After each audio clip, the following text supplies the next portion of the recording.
Anda kembali bersama kami dalam IDX Precision Closing. Ya, pemirsa, di segmen sebelumnya kita sudah sempat sedikit membahas terkait dengan kebutuhan masa depan dan juga investasi. Tentunya ini menjadi topik yang sangat menarik untuk bisa kita lebih perbincangkan dan kita coba ulas bersama pada siang hari ini. Sementara itu, pemirsa, kita tahu kemarin mungkin bagi Anda yang memang sudah aktif berinvestasi, terutama di sisi komoditas begitu ya, ada komoditas emas yang kemarin harganya terus-menerus mencatatkan kenaikan begitu ya, bahkan menembus 1 juta rupiah per gram jika kita mengikuti harga logam mulia atau emas dari salah satu emiten di Bursa Efek Indonesia.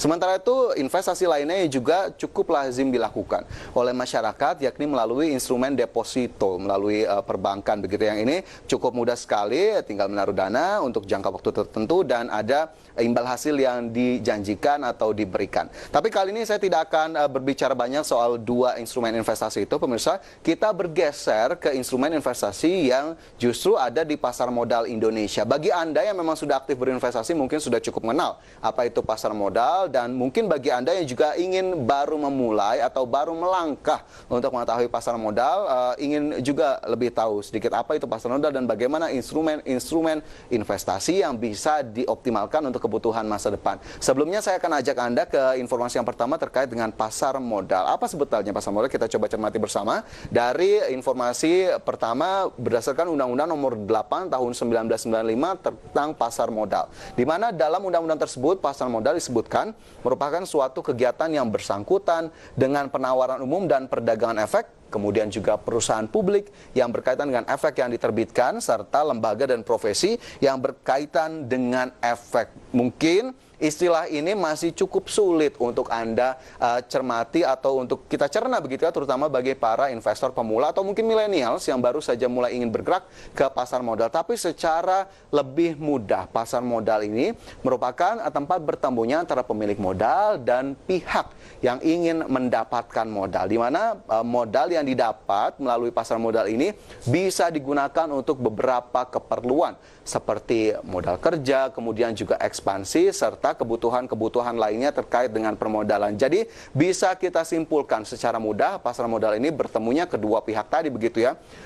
Kemudian juga pasar modal merupakan satu sarana yang bisa menawarkan kepada masyarakat untuk bisa ikut melakukan kegiatan permodalan melalui investasi dengan sejumlah instrumen yang bisa diperjualbelikan dengan jangka waktu yang berbeda-beda tergantung dari masing-masing investor untuk berinvestasi, apakah kemudian jangka panjang, jangka pendek, atau juga jangka menengah. Jadi kita lihat ini termsnya cukup banyak begitu ya. Pasar modal bisa dioptimalkan oleh kedua pihak, baik dari sisi pencari modal atau dari pihak yang memiliki modal, sehingga memang pasar modal tentunya menjadi satu tempat yang seharusnya bisa sangat menarik dan bisa sangat dioptimalkan untuk kedua kegiatan tersebut. Bahkan pemerintah juga turut masuk ke pasar modal, salah satunya dengan menerbitkan surat berharga negara atau surat utang. Sementara itu kita coba lihat bersama apa saja sebetulnya instrumen-instrumen yang cukup lazim ada di pasar modal, terutama di Indonesia. Kita lihat di grafis yang sudah dipersiapkan oleh tim redaksi IDX Channel berikut ini, pemirsa, di mana instrumen di pasar modal yang cukup lazim di pasar modal Indonesia. Kita coba cermati bersama. Yang pertama ada saham, kemudian juga reksadana, dan ada obligasi. Ketiga instrumen ini mungkin sudah sering Anda dengar begitu ya sehari-hari, terutama bagi Anda mungkin pemirsa IDX Precision Closing yang sudah tidak asing lagi dengan tiga instrumen investasi ini. Sementara saya juga informasikan secara hierarki risiko. Mungkin bagi Anda tadi yang sudah sempat saya sebutkan ada yang aktif sekali untuk berinvestasi di sisi deposito. Nah, deposito itu bukan di pasar modal, tapi memang merupakan instrumen investasi dengan tingkat risiko yang paling rendah. Sementara di pasar modal, instrumen investasi dengan tingkat risiko yang paling rendah justru ditempati oleh obligasi. Karena memang dengan adanya imbal hasil yang dijanjikan, ini juga menjadi salah satu faktor yang membuat risikonya lebih rendah. Sementara yang kedua adalah reksadana. Jika kita lihat hierarki secara risiko, reksadana merupakan wadah yang digunakan untuk berinvestasi dan dikelola manajer investasi. Dan reksadana ini bisa berisi macam-macam instrumen, pemirsa, baik saham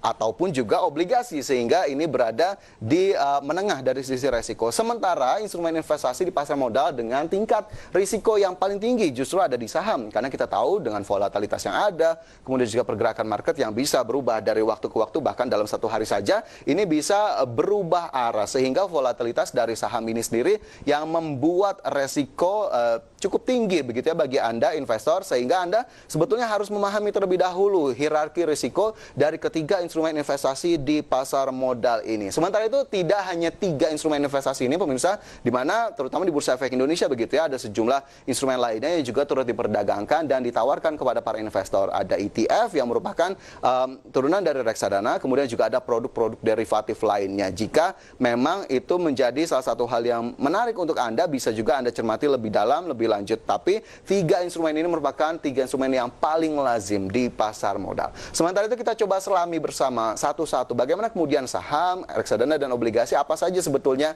hal-hal atau karakteristik dari ketiga instrumen investasi itu. Kita coba cermati bersama ke grafis berikutnya. Pemirsa, masih dari instrumen investasi di pasar modal, apa itu saham? Kita lihat, saham adalah satuan nilai atau pembukuan dalam berbagai instrumen finansial yang merujuk pada bagian kepemilikan perusahaan. Nah, dari pengertian ini kita bisa lihat saham ini merupakan bukti bahwa kita memiliki suatu perusahaan. Misalkan bagi Anda yang memang belum begitu tahu bagaimana kemudian mekanisme perdagangan saham itu sendiri, saham merupakan ini instrumen yang memang sebelumnya melalui berbagai proses begitu ya. Salah satunya adalah IPO dari sejumlah perusahaan yang harus menjadi perusahaan terbuka terlebih dahulu untuk kemudian sahamnya bisa dicatatkan di Bursa Efek Indonesia. Dan kita lihat perusahaan-perusahaan terbuka itu tercatat dalam 4 huruf atau kode begitu ya. Misalkan kita sebut saja Astra Internasional begitu dengan kode saham ASI. Jadi jika Anda memang memiliki saham Astra Internasional, itu berarti Anda merupakan salah satu pemilik dari perusahaan Astra Internasional. Sementara itu apa saja memang keuntungan dari saham? Kita lihat saham itu sendiri memberikan keuntungan yang pertama, dividen, apabila memang manajemen terutama dalam rapat umum pemegang saham yang biasanya dilangsungkan secara tahunan memutuskan untuk membagi dividen. Tapi dividen juga bisa tidak dibagikan jika memang manajemen tidak menghendaki atau juga belum saatnya untuk membagikan dividen. Sementara yang kedua adalah capital gain. Ini tentunya bisa didapatkan dari transaksi harian, transaksi bulanan, atau transaksi yang Anda lakukan secara rutin dari perdagangan saham. Karena capital gain didapatkan dari perbedaan harga jual dan harga beli atau selisih harga jual dan juga harga beli. Sehingga kita lihat memang saham ini menjadi satu hal yang cukup lazim diperbincangkan oleh para investor. Sudah cukup banyak yang mengulas saham A, B, C begitu ya. Tapi lagi-lagi sebetulnya yang harus dipahami untuk melakukan investasi di saham adalah fundamental dan juga teknikalnya sendiri, serta risiko-risiko yang dihadapi. Karena high risk, high return, saham sebagai salah satu instrumen investasi dengan tingkat keuntungan yang terbesar juga memiliki tingkat risiko yang terbesar jika kita merujuk tadi pernyataan yang sudah saya keluarkan di grafis sebelumnya. Sehingga wajib bagi Anda untuk bisa memahami bagaimana kemudian mekanisme perdagangan saham. Dan satu poin, jangan ikut-ikutan. Jadi jika tidak mengerti, pelajari terlebih dahulu baru bisa melakukan investasi di saham. Sementara itu selain saham, apalagi pemirsa instrumen investasi yang ditawarkan di pasar modal Indonesia? Kita beralih ke grafis berikutnya. Ini adalah reksadana, di mana reksadana dalam pengertiannya yakni wadah yang digunakan untuk menghimpun dana dari masyarakat pemodal untuk selanjutnya diinvestasikan dalam portofolio efek oleh manajer investasi. Dan kita lihat keuntungannya yakni return produk reksadana. Mungkin bagi Anda masih banyak yang agak bingung gitu ya, apa sebetulnya reksadana? Bagaimana kemudian bentuknya reksadana? Reksadana adalah satu produk khusus yang memang dikelola oleh manajer investasi yang memiliki izin. Ingat, memiliki izin dari regulator pasar modal Indonesia. Jadi tidak sembarangan bisa menjadi manajer investasi, di mana kita tahu sejumlah manajer investasi, mungkin Anda juga sudah menjadi salah satu pemegang reksadana begitu ya. Dan kita tahu reksadana salah satu keunggulannya adalah kita mungkin bagi Anda yang sangat sibuk sekali tidak bisa memperhatikan perdagangan saham secara harian begitu ya, tidak bisa memaintain portofolio. Reksadana kita sudah dibantu oleh manajer investasi untuk bisa menentukan apa saja portofolio yang ada di dalamnya. Tapi memang kita tidak bisa tahu 100% apa saja isi di dalam reksadana itu. Itulah kenapa kita memang mempercayakan kepada manajer investasi agar kemudian dapat mengoptimalkan dana dari investor untuk bisa disalurkan kepada sejumlah instrumen. Dan reksadana itu tidak hanya terdiri dari satu jenis saja pemirsa, yang umumnya ada 4 jenis reksadana. Yang pertama reksadana money market yang memang berisi instrumen-instrumen pasar uang dan juga obligasi di bawah 1 tahun. Jadi reksadana money market secara hierarki risiko memang yang paling rendah. Sementara jenis reksadana kedua adalah reksadana obligasi atau reksadana fixed income. selanjutnya berarti oleh obligasi dengan tingkat return yang tentunya sudah dijanjikan oleh issuer dari obligasi itu sendiri. Sementara jenis reksadana yang ketiga adalah reksadana balance atau campuran antara obligasi dan juga saham. Dan yang terakhir adalah reksadana yang terdiri atau diisi oleh instrumen-instrumen saham. Sehingga 4 reksadana ini tentunya bisa menjadi pilihan untuk Anda, termasuk reksadana money market yang memang cukup mudah untuk bisa Anda lakukan transaksi secara harian. Selain saham dan juga reksadana, apa saja instrumen investasi lainnya? Kita bergeser ke grafis berikutnya. Ini adalah obligasi, di mana obligasi adalah surat bukti pernyataan hutang pihak penerbit obligasi terhadap pemegang obligasi, di mana karakteristik yang sangat menempel pada obligasi yakni adanya kupon dan juga capital gain.